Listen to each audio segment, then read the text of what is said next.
ശബരിമല തന്ത്രി കുടുംബത്തിനെതിരെ ബി.ജെ.പി. ഉപാധ്യക്ഷൻ കെ.എസ്. രാധാകൃഷ്ണൻ തന്ത്രി സ്ഥാനത്ത് നിന്ന് താഴമൺ കുടുംബത്തെ ഒഴിവാക്കണമെന്നും ക്രിമിനൽ കേസ് പ്രതികളുടെ മക്കളെ നിയമിക്കാനാകില്ലെന്നുമാണ് രാധാകൃഷ്ണന്റെ ഫേസ്ബുക്ക് പോസ്റ്റ്.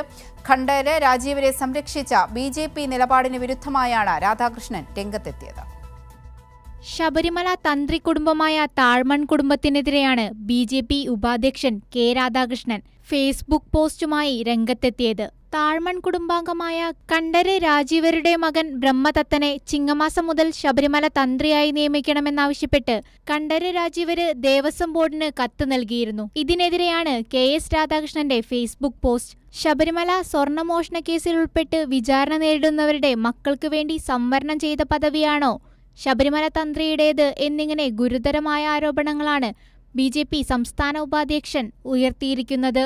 കുടുംബ പാരമ്പര്യം മാത്രം നോക്കി നിയമിക്കാനുള്ള ഒരു ബാധ്യതയും ദേവസ്വം ബോർഡിനില്ലെന്നുമാണ് രാധാകൃഷ്ണന്റെ വാദം. എന്നാൽ ശബരിമല സ്വർണ്ണമോഷണ കേസിൽ തന്ത്രി ഖണ്ഡര് രാജീവരെ പിന്തുണയ്ക്കുന്ന നിലപാടായിരുന്നു ബി.ജെ.പി. സ്വീകരിച്ചിരുന്നത്. ഇതിന് വിരുദ്ധമാണ് രാധാകൃഷ്ണന്റെ നിലപാട്. News desk Kairali news.